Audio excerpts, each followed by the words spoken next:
savez, pasteur, c'est quand même aberrant. Ça, c'est l'assemblée de saints. Tu veux paraître saint au milieu de saints, alors que tu devais paraître saint au milieu des hommes qui ne sont pas saints. Nous paraissons saints à l'église. On veut marcher, on veut parler comme les abbés, les catholiques et tout ça, avec cette diction-là, parlons tout doucement, etc. Ici, non mais c'est pas ici qu'on devait faire ça. C'était au milieu de païens qu'on devait faire montre de cette identité que nous portons, de la chrétienté. Mais ça ne se passe pas comme ça, malheureusement. Quelle honte! Quelle honte! Nous avons des chrétiens à double standard. Ils servent Dieu, après ils servent d'autres dieux.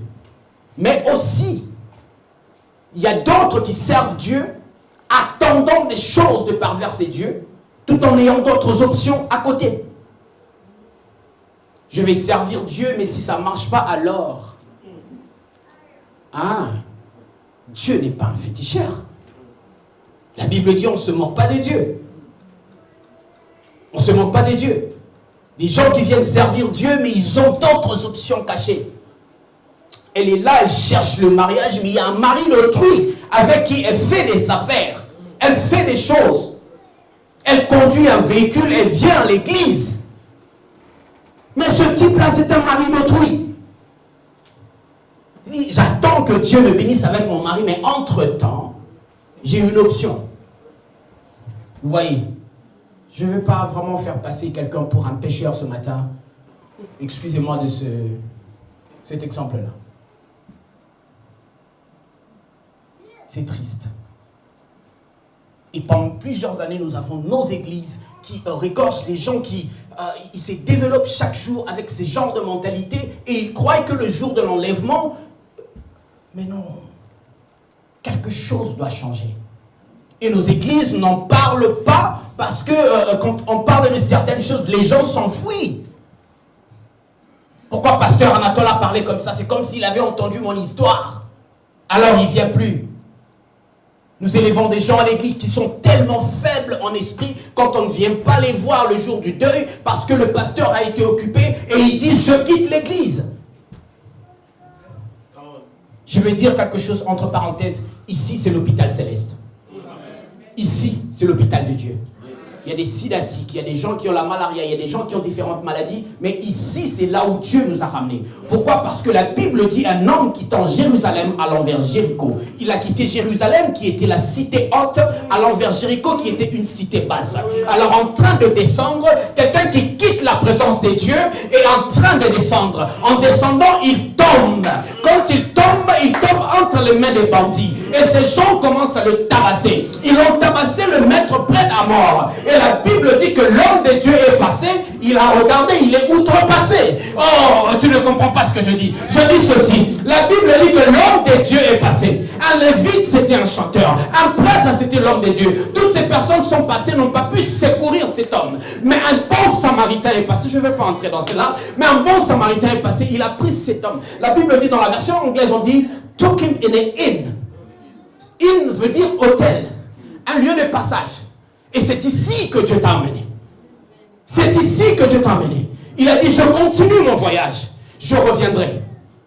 Est-ce que vous pouvez penser ces blessures? Est-ce que vous pouvez l'aider? Or, dans Jean chapitre 14, il dit ceci. Il y a plusieurs demeures dans la maison de mon Père. S'il n'y avait pas, je vous l'aurais dit. Mais je m'en vais vous préparer une place. Je reviendrai vous chercher afin que où je suis, vous y soyez aussi. Ça, c'est l'hôpital de Dieu. Les gens viennent avec plusieurs problèmes, plusieurs maladies, plusieurs difficultés. C'est ici que nous trouvons les pansements de nos blessures. C'est ici qu'on vient soutirer les plaies que nous avons. C'est ici qu'on vient asperger de l'alcool sur nos blessures. Toutes ces choses-là se passent ici. Mais comment ça se fait que toi qui entends la parole de Dieu tous les jours, tu as toujours un double standard dans ton esprit? Tu dis A aujourd'hui, demain tu vas dire B. Tu es là et tu es la première personne qui en fait parle du mal de ton propre pasteur, qui te prêche la parole de Dieu. Et tu dis cet homme n'est pas venu me visiter. Tu dis j'avais besoin de quelqu'un. Mais c'est pas lui que tu viens chercher ici. C'est Dieu que tu viens chercher. Aussi l'église va remonter sa mentalité de comprendre que nous cherchons Dieu en Seigneur. Celle-ci est la maison de Dieu. Celle-ci n'est pas la maison d'un pasteur. Le pasteur mourir un jour. Le pasteur passera un jour. Mais celle-ci est la maison de Dieu. Aussi longtemps que Jésus ne sera pas revenu, cette maison continuera à exister. Il est écrit, les portes de séjour de mort ne prévaudront pas contre l'église. Cette église est une église de Dieu. Qu'est-ce qui fait que on vient à l'église? On a deux mentalités. On vient à l'église. On a deux options. J'ai Dieu, mais j'ai un autre Dieu. Idolâtre. Quelle honte. Je vais vous donner quelques scénarios. Pasteur, dans Exode chapitre 32, quelque chose se passe. C'est que Moïse est allé à la montagne chercher Dieu. Sans oublier qu'en Exode chapitre 14, Moïse est la personne qui a fait traverser les enfants d'Israël la mer Rouge. Mais il va consulter l'Éternel, le même Dieu qui lui avait demandé de lever sa main, de frapper les eaux afin que les eaux se séparent. Il va parler à cet homme-là. Pendant ce temps-là, les enfants d'Israël ont vécu la puissance de Dieu. La Bible dit que lorsque Dieu est allé parler à Moïse dans le buisson ardent, je crois que c'est dans Exode chapitre 4, il était en train de discuter, 3 ou 4, il était en train de discuter, je ne suis pas très sûr. Il dit, écoute, j'ai entendu la souffrance de mon peuple et j'ai décidé de descendre. Ça, c'est Dieu qui parle à Moïse à cause du fait que ce peuple criait à Dieu. Moïse va, il démontre la puissance de Dieu. Les sorciers de l'Égypte ont vécu la puissance de Dieu à telle enseigne qu'ils ont dit un jour, ça, c'est le doigt de l'Éternel. Les enfants d'Israël vont ressortir de l'Égypte. Ils sont dans le désert, dans Exode chapitre 32, partant du verset 1, ils disent, écoute, Aaron, Moïse est allé sur la montagne, on ne sait pas ce qu'il est devenu, et tout ça, crée-nous un Dieu. Depuis quand Aaron est créateur des dieux? C'est pas possible. Crée-nous un Dieu. Option 2.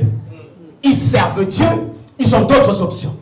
Ils servent Dieu, leur cœur est tellement incrédule, ils ne voient pas ce que Dieu fait pour eux, ils voient que ce qu'ils n'ont pas vécu avec Dieu.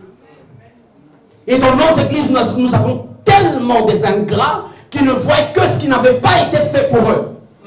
Facilement, ils oublient que le pasteur ne pouvait pas dormir ce jour-là à cause du fait qu'il devait intercéder pour toi. Écoutez, vous savez, être pasteur n'est pas un nom. C'est une responsabilité. Pendant que certaines personnes sont assises, je n'étais pas calme, pasteur. Quand vous m'aviez dit je dois prêcher, c'est une responsabilité. Je devais parler à Dieu,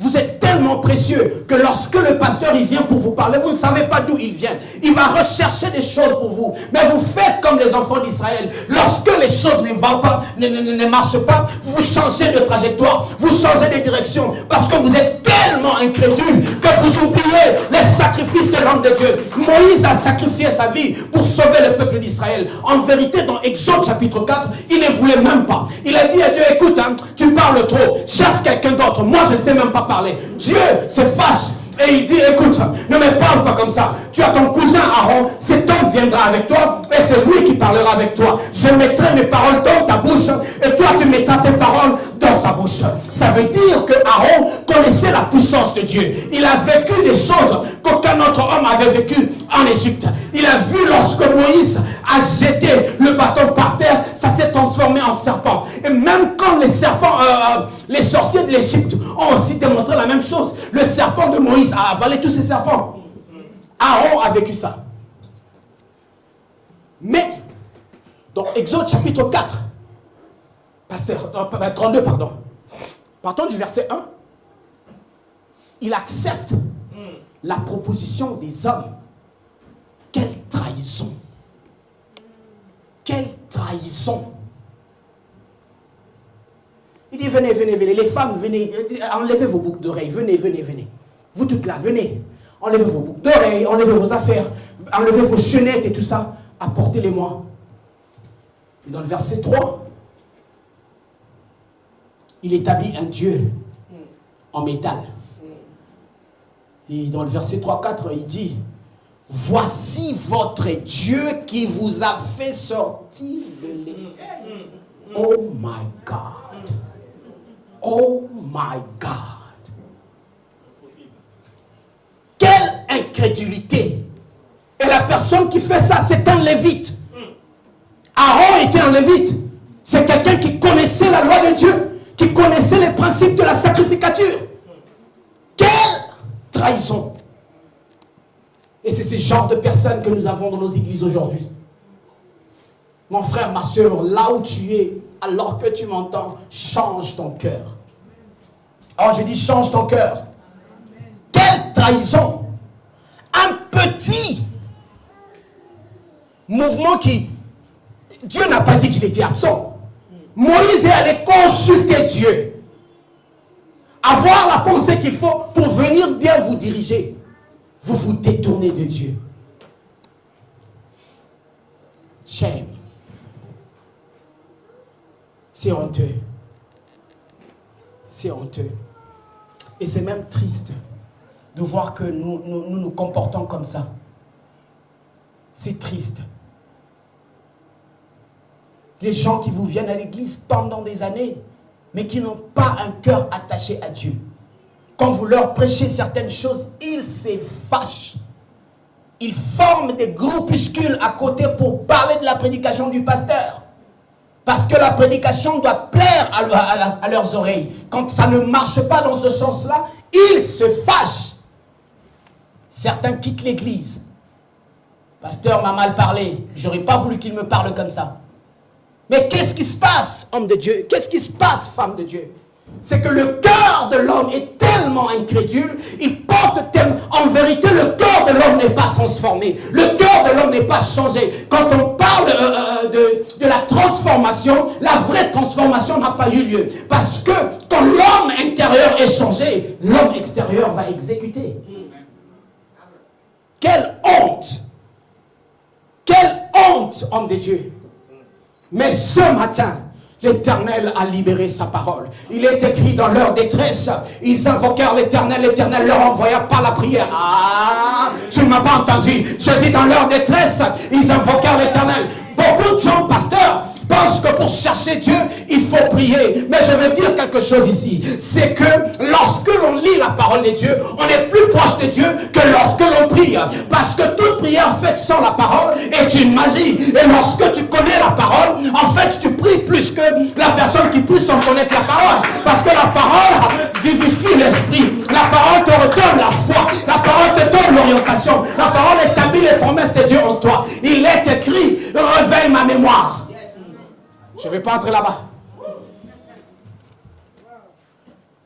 Oh mon Dieu. Oh mon Dieu. C'est pas possible. C'est pas possible. C'est pas possible. Aaron, qu'est-ce que tu fais? Aaron, qu'est-ce que tu fais? Non, Aaron. Bishop. La même chose s'est passée avec Saül. C'est triste. Saül a rencontré Samuel. Je crois dans 1 Roi chapitre 15, quelque chose comme ça. Il a rencontré Samuel. Samuel lui dit, avant que tu ne me voies, l'Éternel m'avait parlé de toi. Je sais qui tu seras devenu. Viens, je vais te oindre. Le prophète a amené Saül dans la sacrificature. Il lui a montré les choses du ciel. Les choses que l'on ne montre pas à tout le monde. Mais cet homme, un jour, après avoir gaffé contre Dieu, au lieu d'avoir le comportement d'Ézéchias, qui lorsque l'Éternel lui dit « Je veux terminer ta vie », il se tourne vers le mur pour chercher Dieu. Lui, il refuse. Il a le comportement d'Aaron. La Bible dit qu'il va consulter les femmes qui font la nécromancie. Il dit « Cherchez-moi les femmes qui parlent aux morts ». Quelle déception! Oh my God! Oh my God! Oh my God! Quelqu'un quitte la présence de Dieu pour aller parler aux morts. Voilà. Et comme les gens croient que Dieu est je ne sais pas quoi, lorsqu'il est allé invoquer les morts, et c'est l'esprit de Samuel qui ressort encore pour les punir sévèrement. Parce que nous avons tendance des fois à croire que lorsque nous allons de l'autre côté, Dieu est aveugle.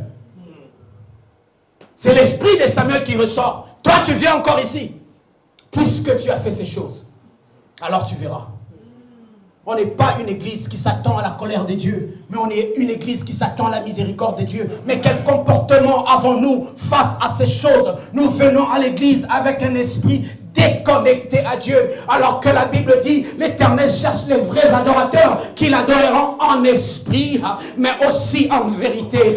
Mais quelle vérité portes-tu dans ton cœur quand tu es un homme de double standard? Quel esprit porte dans ton cœur quand tu es un homme qui dit A aujourd'hui et qui dit B demain? Il est écrit, ne sois pas ni chaud ni froid. Qui est cet homme qui vient à l'église pendant plusieurs années n'ayant pas une position? C'est aberrant de voir les hommes cherchent l'Éternel avec un cœur déconnecté à lui, alors que Dieu, pour connecter à toi, il vient au travers de ton cœur, mais ton cœur n'est pas à Dieu. Retourne à l'Éternel.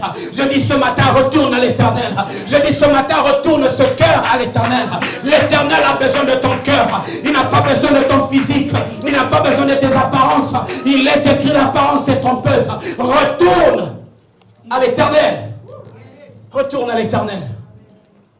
Retourne à l'Éternel. Retourne à l'Éternel. Oh my God. Retourne à l'Éternel. L'Éternel a besoin de toi. Tu ne peux pas aller consulter les morts. Tu ne peux pas aller consulter les morts. Ah. Tu ne peux pas aller consulter les morts. Mais pendant ce temps, il existe aussi des personnes comme Shadrach, Meshach, Abednego, qui même quand ça coince, il dit même si l'Éternel, quel défi. C'est comme si Donald Trump vous disait, si vous ne dites pas A, aujourd'hui, vous êtes fini. C'est à ces genres de challenges qu'ont été soumis ces gens.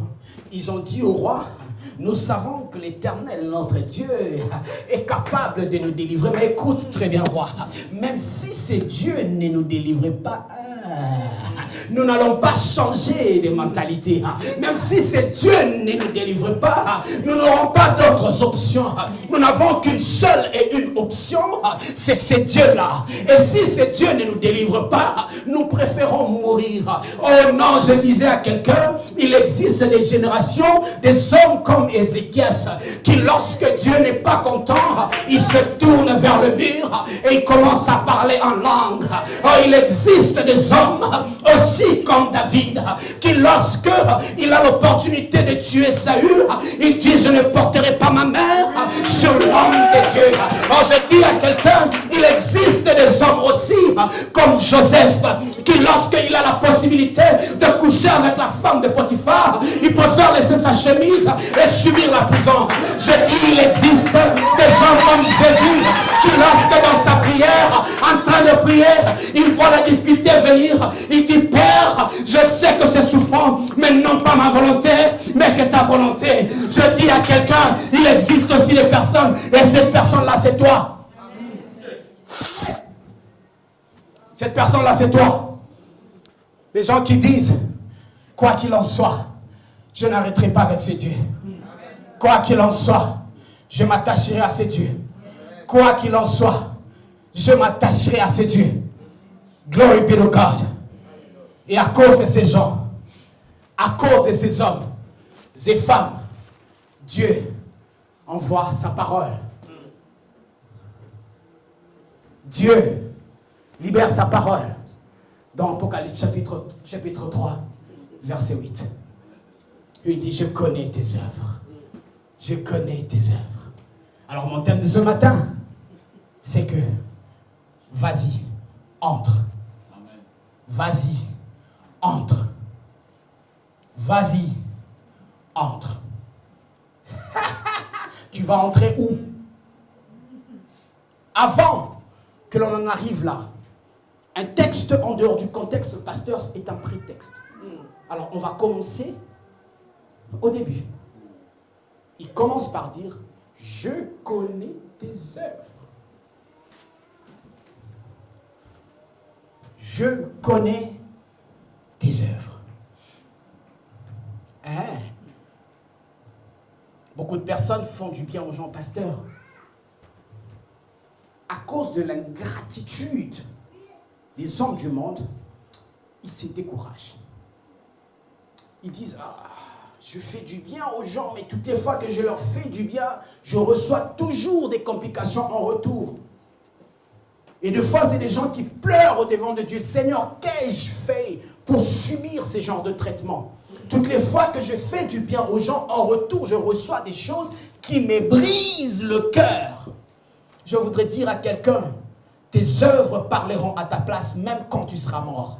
Un jour, Tabitha était mort. Tabitha ne pouvait plus parler parce que son esprit était parti. Ce qui a parlé à l'endroit de Tabitha, c'était ses œuvres. Les gens sont venus exhibant en évidence tout ce qui était les œuvres de Tabitha, et les hommes de Dieu qui sont venus dans les actes des apôtres ne pouvaient que faire quelque chose. Je veux dire à quelqu'un que lorsque tu poses des actes bien, l'Éternel s'en souviendra. Il existe un livre de record, un livre d'enregistrement dans la présence de Dieu. Et ce livre-là possède toutes tes bonnes actions. Lorsque l'Éternel dit que je connais tes œuvres, il le sait très bien, parce que lorsque l'on lit dans le livre d'Esther, pasteur, il existe un homme appelé Mardochée. Un homme appelé Mardochée qui fit quelque chose qui secoua le monde. En vérité, il a entendu un complot contre le roi et il est allé la porter à l'attention du roi. Mais le roi, à ce moment-là, ne l'avait rien dit. Et pourtant, dans le livre de souvenirs, il a été écrit les bonnes actions de cet homme-là, au moment opportun. Ce que tu ne sais pas, c'est que tes bonnes œuvres parleront à ta place contre les complots du malin. Lorsque l'on fait des bonnes œuvres, en vérité, on se solidifie pour affronter le mal de demain. Mardochée ne savait pas qu'un jour il existerait un décret pour exterminer tous les enfants de Dieu. Et c'est la bonne action qu'avait posée cet homme qui sauva tout Israël. Et la Bible dit, le roi n'a pas pu dormir.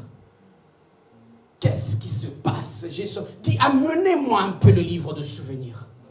Alors lorsqu'on amène le livre, il commence à l'ouvrir. Qu'est-ce qui se passe? Et tout ça. Lorsqu'il l'ouvre, il se rend compte qu'il y avait un bon monsieur qui lui avait donné certaines informations et que cette personne n'avait pas été rémunérée. Alors ce que je sais, pasteur, c'est qu'il est écrit, il est les rémunérateurs de ceux. En anglais, on dit « diligently seek after him ». Ça veut dire ceux qui les cherchent avec fervence. C'est qu'ils les cherchent avec détermination. C'est qu'ils sont derrière lui avec détermination. On ouvre le livre de souvenirs. Et ce souvenir-là va s'ériger contre Aman. Tes bonnes actions seront toujours payées.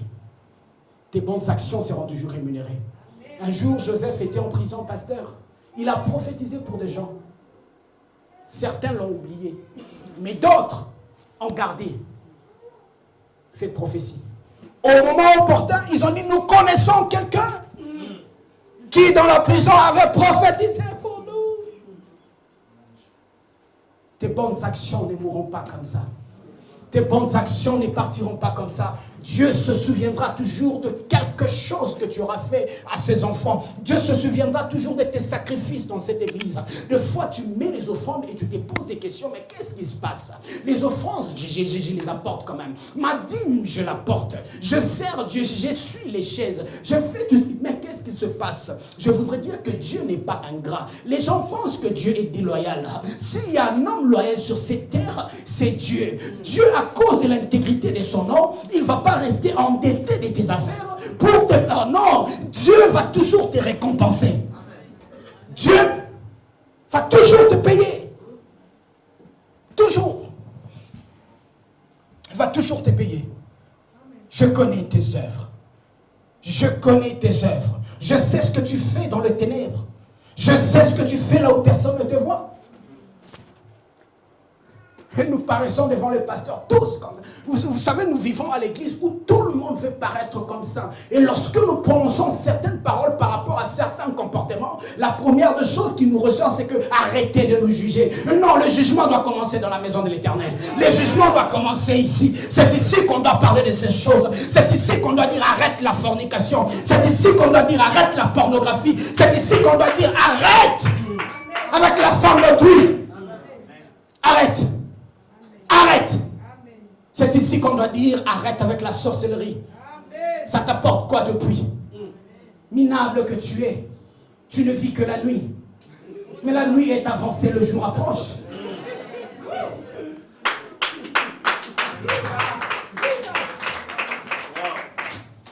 Quelle honte!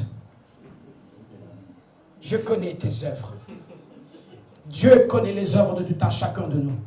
Ceux qui font du bien, l'Éternel est avec vous. Mais ceux qui font le mal, l'Éternel va aussi être rigoureux avec vous.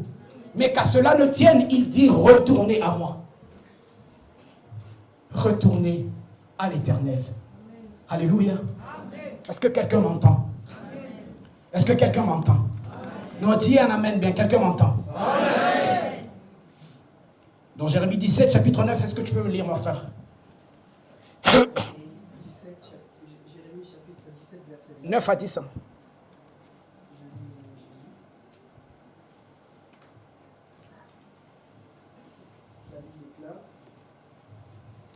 Le cœur est tortué,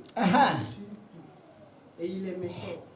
Qui peut le connaître? Moi, l'Éternel, j'éprouve le cœur, je sonde les reins, pour rendre à chacun selon ses voies, Selon ses le œuvres. fruit de ses œuvres.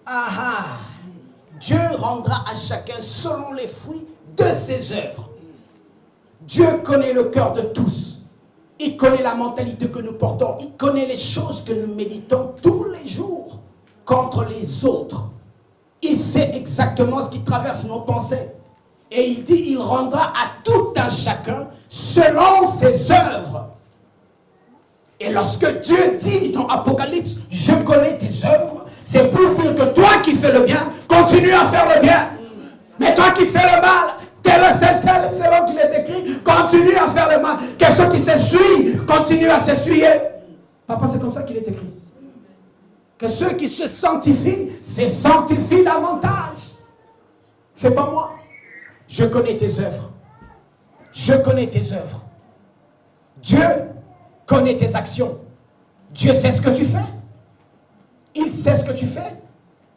Il y a des gens dans leur milieu de travail, on ne sait même pas qu'ils sont chrétiens. Je bénis Dieu pour mon frère Lionel. Mais c'est le frère Lionel qui m'a invité dans cette église. Peut-être qu'il paraît être en l'air.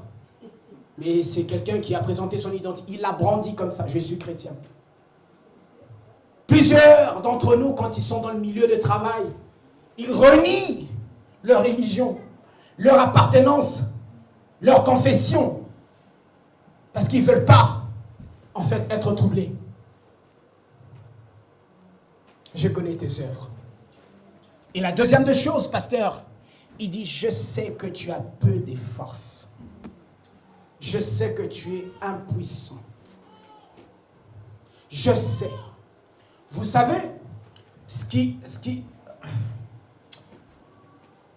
t'embête, embête le ciel.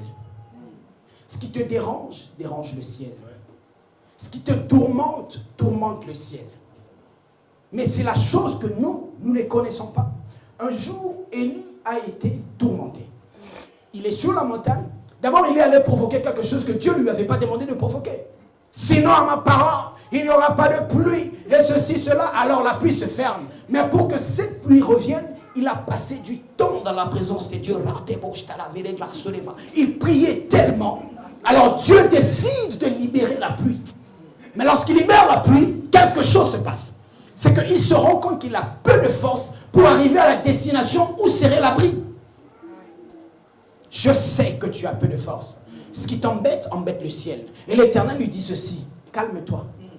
Pasteur, la Bible dit, certains se confient à leur chariot, d'autres se confient à leur char. Mais nous allons nous rappeler du nom de l'Éternel. Élie s'est rappelé du nom de l'Éternel. L'Éternel a dit, tu iras plus vite que même ceux qui sont dans les chars, dans les chevaux. Ce qui t'embête, embête le ciel. Ce qui te dérange, dérange le ciel. Je sais que tu as peu de force. Je sais que tu as moins d'énergie. Je sais que tu n'y arriveras plus. Je sais. Dieu n'est pas ignorant. Dieu n'est pas ignorant. Il y a quand même des gens qui parlent comme Job. Un jour dans sa difficulté que Dieu a provoqué. Pas lui. C'était un homme intègre. Un homme qui faisait des sacrifices régulièrement. Il disait qu'il se pourrait que mes enfants aillent fêter quelque part et qu'ils fassent des choses qui sont à l'encontre de l'Éternel. Mais je préfère offrir des sacrifices à leur place pour que ma famille reste une famille sanctifiée. C'était ça les activités régulières de Job. Mais Dieu le soumet à un dispositif que lui n'avait pas provoqué. C'est Dieu qui a provoqué ça lui avec Satan. Tu as vu mon serviteur Job, il est bien habillé, il a ceci. Alors le diable est autre. Mais pendant ce temps-là, Job n'a pas renié Dieu. Dieu savait que Job était faible. Sa femme lui dit, insulte Dieu et meurt. Les gens à double option. Insulte Dieu et meurt. Mais c'était ce Dieu-là qui l'avait béni. C'était ce Dieu-là qui l'avait démontré la puissance. C'était ce Dieu-là qui était avec lui. Je sais que tu as peu de force. L'Éternel le sait. Le sait. Man of God, il y a des moments où je priais. J'étais tellement à genoux, j'ai prié, et j'avais du sang partout, sans me rendre compte que je coulais du sang. Peut-être que je pensais que Dieu ne le voyait pas. Dieu sait que tu es faible. Mais il dit dans Joël que les faibles disent que je suis fort. Lorsque tu es faible, ne te dis pas que je suis faible. Dis que je suis fort. Car il est écrit, pasteur, que ceux qui se confient en l'Éternel renouvellent leur force. Renouvellent leur force. Quand tu te sens affaibli, reconfie-toi à l'Éternel. Quand tu sens que les hommes veulent... Oh, il y a des moments où tu sens comme si tu étais un bateau qui chavire dans l'océan. Retourne à l'Éternel, il renouvelle ta force. Lorsque tu te sens brisé, retourne à l'Éternel. Retourne à l'Éternel, Église de Dieu. C'est lui qui va te revigorer. C'est lui qui va te donner la force. C'est lui qui va te ravitailler. Un jour, Élie devait faire une longue marche. Pasteur, il a perdu l'énergie. Il fouillait Jézabel. Il ne savait pas où aller. L'Éternel a envoyé le corbeau. Un animal sale, un animal impur. Selon les animaux qu'avait porté Noé dans le bateau. Le corbeau était la représentation d'un animal impur. Mais Dieu envoya quand même cet animal impur pour nourrir un homme de Dieu pur. Je dis à quelqu'un, même quand tu es faible, l'Éternel peut envoyer n'importe quel moyen pour que toi, tu sois revigoré et renforcé. Je connais. Je sais que tu as peu de puissance. Je sais que tu es faible. Ça, c'est Dieu qui parle. Et il s'adresse aux gens qui n'ont que lui comme option. Il s'adresse aux gens qui ne sont que attachés à lui. Il s'adresse aux gens qui reconnaissent que c'est ici le lieu du salut. Il s'adresse aux gens qui savent que c'est ici. Écoutez, vous savez que l'église, c'est l'ambassade du ciel. Lorsque on est en Afrique et qu'on a besoin de venir en Europe, etc., ce qu'on fait, c'est qu'on part à l'ambassade et tout ça, on fait les applications. Et puis après, ils vont vérifier vos identités, vos détails, et ils vous octroient le visa. Et ici, c'est l'ambassade du ciel. Que vous le vouliez ou non, que vous le témoigniez ou non, c'est ici l'ambassade du ciel. Vous savez ce que fait une ambassade dans un pays? Non seulement ils donnent les visas, mais ils collectent les informations concernant ce pays-là. Mais aussi le pays qui les envoie là où ils sont, leur donne aussi les informations selon leur pays. C'est ici qu'on a les informations du ciel. Yo, y'a l'église. Quand on dit venez prier la semaine, tu fuis. Mais l'information du ciel arrive. construit. L'ambassade du ciel. Je sais que tu as peu de force. Il y a des moments où quand on vient prier pendant la semaine, on se tient la main. C'est lorsque nous nous transmettons la force les uns les autres. Je sais que tu es faible, mais même dans la prière. Pasteur, un jour, on est venu dire à David, toi qui es allé aider ces gens-là, ils ont pris ta femme, tes enfants, tes affaires, ton argent et tout ce qui va avec. Il est écrit que David s'est fortifié dans le Seigneur. J'aime la version anglaise qui dit David strengthened himself in the Lord. Et ça veut dire que David n'a pas trouvé d'autre secours que s'est réconfié en l'Éternel. Qui d'entre nous peut être dans une position où on prend ton argent, on prend tes véhicules, on prend ta maison, on prend tout, on te laisse à l'extérieur avec ce froid? Mais David est à ce moment-là. Il n'a même pas trouvé consolation des gens qui défendaient. En vérité, ces gens sont venus pour le lapider. Tu te retrouves dans une situation double. On a pris tes affaires, mais même les gens qui devaient te soutenir s'élèvent contre toi. Et à ce moment-là, qu'est-ce que tu fais? Reconfie-toi à l'Éternel. Je sais que tu es faible. Va te confier à l'Éternel. Je sais que tu es faible. Va puiser ton énergie en Dieu. Je sais que tu es faible. Ça, c'est Dieu qui parle. Je sais que tu es faible. Il me reste combien de minutes? J'ai tellement de choses. 10 minutes. La troisième de chose, il dit, tu as gardé ma parole. Tu as gardé ma parole. Ça veut dire tu as appliqué ce que je t'ai donné comme direction. Tu as gardé ma parole.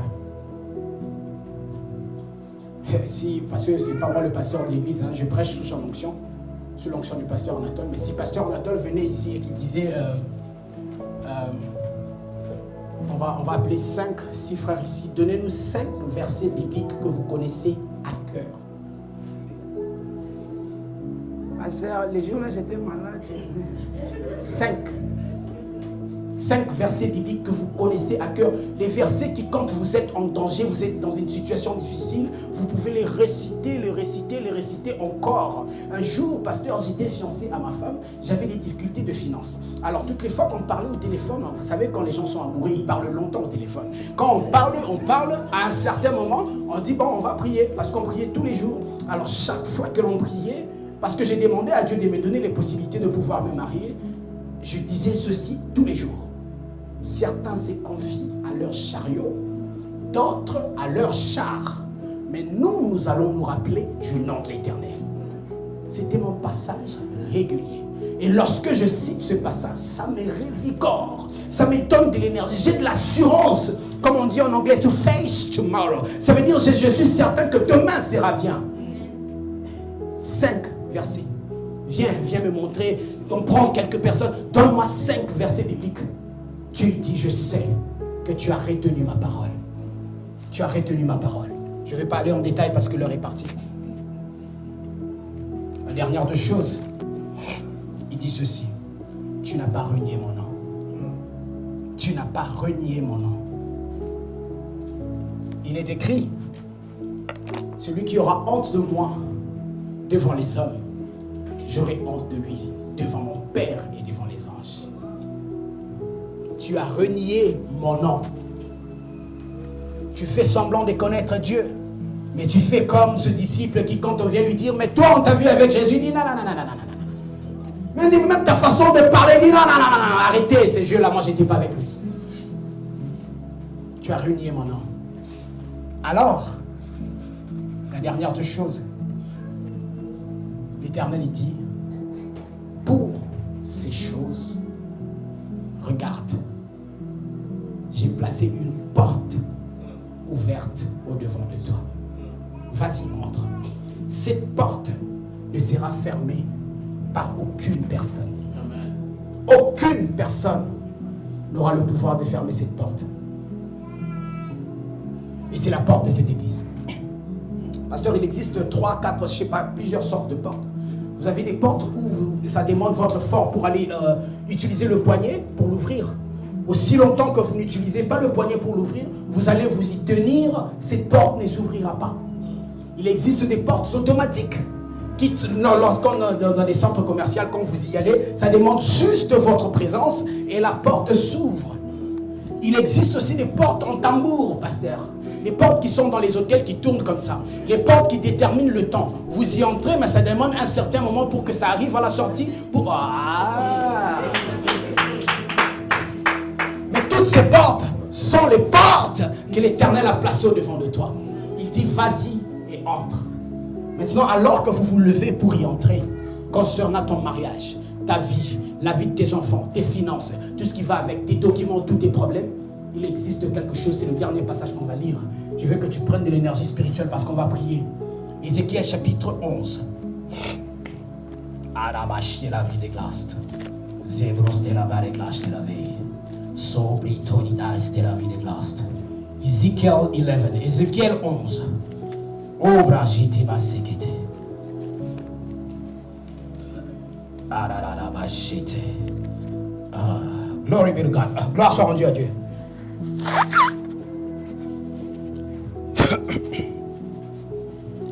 Je lis au verset 1, la Bible dit, l'Esprit m'emmena, l'Esprit m'enleva et me transporta à la porte orientale de la maison de l'Éternel, à celle qui regarde de l'Orient. Et voici, à l'entrée de la porte, il y avait 25 hommes. Et je vis au milieu d'eux Jazanaï, fils d'Azur, et Pélatia, fils de Benaja, fils du peuple. Verset 2. Et l'Éternel me dit, fils de l'homme, ce sont ces hommes qui méditent l'iniquité et qui donnent des mauvais conseils dans cette ville. Et ils disent, ce n'est pas le moment de bâtir, ce n'est pas le moment. Bâtissons des maisons, la ville est chaudière, la ville chauffe, manteau. Et nous sommes la viande. Verset 4, la Bible dit, c'est pourquoi prophétise contre eux. Prophétise, fils de l'homme. Pasteur, je saute. Ça, c'était l'instruction de Dieu. Dans le verset 13, Allah m'a acheté la vie de glace. La Bible dit, comme je prophétisais, Pélatia, fils de Bézanaï, a mouru. La porte où tu vas entrer, il existe des principautés. Il existe des hommes. La Bible a donné leur nombre. Ils sont au nombre de 25. Je ne sais pas quel nombre. Je ne sais pas le nombre de ceux qui se tiennent à la porte de l'entrée de ton miracle, de l'entrée de ta percée, de l'entrée de ta délivrance. La délivrance de Dieu est en train d'arriver. L'Éternel dit, vas-y, entre dans cette porte. Mais ce qui se passe, c'est qu'il y a des géants dans cette porte. Là où tu es, j'aimerais que tu te lèves avec tout le respect que je te dois. Nous allons prier. Ces gens-là, c'est eux qui décident sur la ville. Il est vrai que tu peux entrer dans la ville. Il est vrai que tu peux y accéder. Mais ce qui se passe, c'est qu'en mi-chemin, que ce soit des portes automatiques, que ce soit des portes en tambour ou des portes à poignée, il existe des géants qui se mettent là-bas depuis des années et qui disent que toi, tu ne vas pas y accéder. Cette prière concerne tes enfants. Cette prière concerne ta vie. Cette prière concerne ton futur. Il faudrait que tu pries avec toute énergie. Je suis venu ce matin comme un prophète pour te dire que la délivrance est certaine, mais il existe des géants et ces géants-là doivent être délogés aussi longtemps que Dieu te donne ordre d'entrer dans ces portes et que les géants y sont, ce sont des géants illégaux, ils doivent quitter. Il dit, prophétise. Et lorsqu'il commença à prophétiser, le fils d'un de ces gens mourut. Je ne sais pas ce qui te tourmente. Je ne sais pas ce qui embête ton cœur. Je ne sais pas ce qui enlève ta paix. Je ne sais pas ce qui détruit ta vie et ta percée. Je ne sais pas ce qui se tient comme obstacle dans ta vie. Mais une chose est certaine, c'est que l'Éternel demande que tu prophétises. Révérend pasteur, un jour, l'Éternel dit à ses disciples, allons de l'autre côté de la rive, de l'autre côté de la rivière. Quand il y va, il entre à la barrière d'une cité où il voit le fou de Gadara. Le fou de Gadara était à l'entrée de la ville, possédant des démons multiples avec lui. En vérité, à cause du fait qu'il était un fou méchant et qu'il tabassait les gens, il faisait des choses horribles, personne ne pouvait y entrer et ressortir. Il était là avec des légions pour que personne n'entre, même si la ville serait une ville de bonheur. Vous comprenez qu'il y a des choses que Dieu vous donne, mais il y a des géants aussi qui s'y tiennent pour vous y empêcher. Mais ce matin, nous allons crier à Dieu. C'est lui, Jéhovah Sabaoth, le commandant in chief of the army of the Lord. C'est lui le commandant en chef de l'armée de l'Éternel. Et c'est lui qui te permet de déloger ces gens. Est-ce que tu m'entends? Lève ta voix, commence à prier.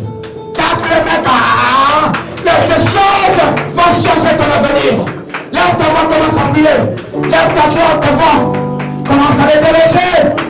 Commence à les déloger de ta maison. Commence à les déloger de ta famille. Commence à les déloger de ton milieu de travail. Commence à les déloger. Ils n'ont pas le droit d'y rester. Ils doivent partir. Ils doivent quitter. Ils doivent quitter. Au nom de Jésus. Lève ta voix. Et la bouche de la vérité glacée. La sévère la suivre le reste. Les chimères de la soquette. Au nom de Jésus. Nous vous délogeons. Vous gérons. Vous esprit impur. Vous démons territoriaux. Nous vous délogeons. Nous vous délogeons. Nous vous commandons de quitter. Quitter. Que la voie soit ouverte. Que la voie soit ouverte. Libérez-les. Libérez-les. Libérez-les. Libérez-les. Libérez-les. Libérez-les. Reteros de la vérité. Les va séparer. Los séparer. Jehovah Sabaoth. Jehovah Sabaoth. Jehovah Sabaoth. Libérez-les au nom de Jésus. Libérez-les. Libérez-les. Laissez le passage libre.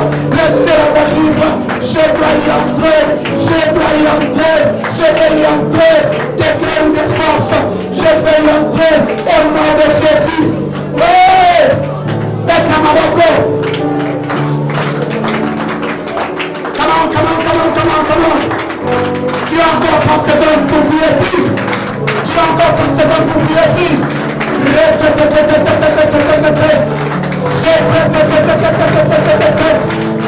ciel de taille dégracée. Je porte